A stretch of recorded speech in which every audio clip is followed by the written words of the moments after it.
यहाँ चेंगेन मार्केस में सब पार्टी करते हैं। वहाँ पर सभी लोग लिंगबुई की शादी प्रिंसेस यूचेंग से करने की बात करते हैं और एक दूसरे को टोस्ट करते हैं। तभी लिंगबुई एंटर करता है और कहता है कि वो एम्परर की डिग्री लेकर आया है। तभी प्रिंसेस यूचेंग आती है। लिंगबुई काम का बहाना लगाते हुए वहाँ से जब जा रहा होता है, तभी उसके फादर उसे रोकते हैं और खाने को कहते हैं। जब कहते हैं कि जब शादी की बात आए तो बच्चे को पेरेंट्स की बात माननी पड़ती है। लिंगबुई कहता है कि पेरेंट्स तो उसकी मदर कहाँ है और ये मेरी कुछ भी नहीं लगती। लिंगबुई प्रिंसेस यूचेंग को कहता है कि वो किसी का इंतजार कर रहा है। जब भी वो उससे मिलेगा, उसकी लाइफ और हार्ट सिर्फ उसी के लिए होगा। अगर वो नहीं मिली तो वो अकेले ही अपनी जिंदगी बिता देगा। अब प्रिंसेस यूचेंग को मना कर देता है कि वो उससे शादी नहीं कर सकता और वहाँ से चला जाता है। शिहुआ कोर्टयार्ड में लिंगबुई बैठा होता है। तभी लियांग यूफेई एंड क्विकी आते हैं और कहते हैं कि उन्होंने सभी लालटेन बदल दी हैं फॉर न्यू ईयर्स ईव। वो दोनों लिंगबुई को खाने के लिए कहते हैं। लिंगबुई मना कर देता है। लिंगबुई लालटेन की पैटर्न को देखता है, उसे कुछ याद आता है और वो सभी लालटेन को मंगाता है, क्योंकि जब वो शिव जिनजोंग को पकड़ने गया था तब उसने लालटेन का पैटर्न को देखा था। लिंगबुई बताता है कि वो लालटेन शू जिनजोंग ने बनाई है, उसने सारे क्लू छिपा दिए थे। उसे उन लालटेन पे शक होता है। बाहर प्रिंसेस यूचेंग रोती है और लिंगबुई का वेट करती है। जैसे ही वो अंदर आती है, तीर दरवाजे पे लगता है। प्रिंसेस कहती है कि तुम पार्टी से उसकी वजह से चले गए थे और तुमने कुछ भी नहीं खाया। उसे इस बात का बहुत गिल्ट है। वो उससे लालटेन फेस्टिवल डे के बारे में पूछती है। लिंगबुई कहता है कि वो बहुत बिजी है। प्रिंसेस यूचेंग कहती है कि वो उसका वेट करेगी लालटेन फेस्टिवल में। वहाँ लालटेन वो रख के चली जाती है।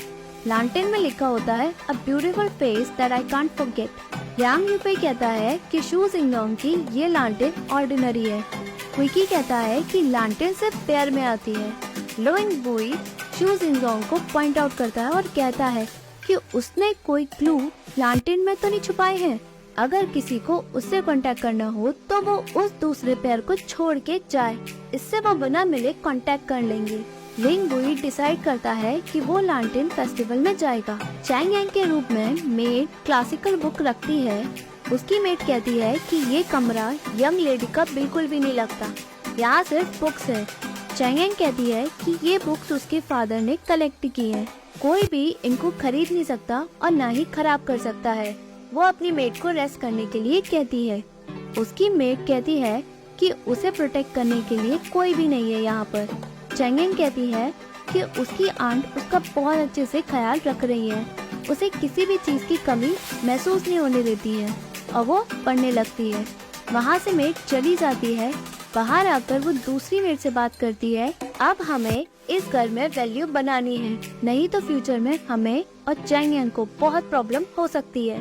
शाओशेंग और उसका भाई रूम में जाते हैं और वो उसे बहुत सारे गिफ्ट्स दिखाते हैं कि शाओशेंग के भाई उसके लिए क्या क्या लाए हैं। शाओशेंग खुश होती है और गिफ्ट्स को देखती है। अपने भाइयों से कहती है कि वो घर में ही रही है, इसलिए वो उनके लिए कुछ भी नहीं ला पाई है। वो ग्रास ऊपर देती है जो उसने खुद ही बनाए होते हैं। भाई खुश होते हैं और कहते हैं कि गिफ्ट्स नहीं, गिफ्ट्स देने वाले की इंटेंशन को देखा जाता है। उसका भाई खुश होता है। तभी उसका भाई उसे स्क्रोल दिखाता है और कहता है कि मदर ने क्लासिकल बुक्स दी हैं, वो बहुत डिफिकल्ट है। ये स्क्रोल क्लासिकल बुक्स को इजीली समझने में तुम्हारी मदद करेंगे। बड़े भाई ने खुद ही ये स्क्रोल बनाई है। शाओशेंग बड़े भाई की तारीफ करती है और स्क्रोल की भी। शाओशेंग अपने स्क्रोल के बारे में बताती है कि कैसे सेकेंड आंट ने उसे बेकार स्क्रोल दिया था पढ़ने के लिए। उसका भाई कहता है कि हम इतने पुअर भी नहीं हैं।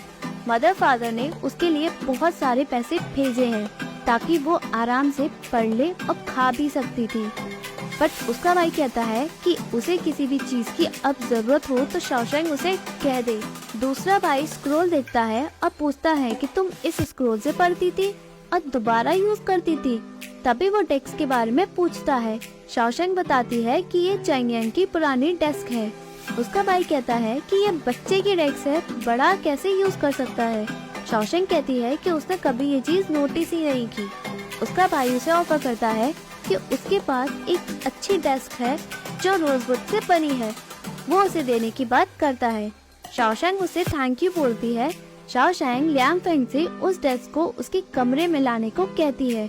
जैसे ही लियांग फेंग डेस्क को लेकर आती है, शाओशैंग के रूम में तभी चैंग यांग की मेड उसे रोकती है। वो डेस्क की तारीफ करती है और कहती है कि ये डेस्क चैंग यांग को बहुत पसंद आएंगी, बट लियांग फेंग डेस्क की तारीफ करती है। तभी चैंग यांग की मेड उस डेस्क को उठाती है। लियांग फेंग मना करती है, बट वो उनकी बात नहीं सुनती है। लियांग फेंग को गुस्सा आ जाता है। यहाँ शाओ युआनी और चैंग यांग बाहर से आते हैं। तभी एक मेड आती है और चैंग यांग की दूसरी मेड से कहती है कि लियांग फेंग और चंगपू में लड़ाई हो रही है। तभी वो उसे जाने को रोकती है और कहती है कि मैडम ने चैंग यांग की हेल्प की है, वो उसे टी ऑफर तो कर ही सकती है। शाओ युआनी मना कर देती है। तभी वो मेड शाओ युआनी को चैंग यांग के अकेलेपन के बारे में बोलती है। शाओ युआनी मान जाती है चाय पीने के लिए। यहाँ लड़ाई हो रही होती है। शाओ युआनी उन्हें रोकती है। मेड ड्रामा करती है और बेहोश हो जाती है। लियांग फेंग कहती है कि उसने ऐसा कुछ भी नहीं किया। शाओशैंग वेट करती है डेस्क का कि लियांग फेंग को इतना टाइम क्यों लग रहा है। शाओशैंग अपने भाइयों को बताती है कि लियांग फेंग के बिना आज वो जिंदा नहीं होती। वो लियांग फेंग की तारीफ करती है। थोड़ी ही देर में शिंगकोंग आती है और उसे अपने साथ चलने को कहती है और एपिसोड यही एंड होता है। Hey viewers, if you like this video, please like, share and subscribe this channel. Thank you.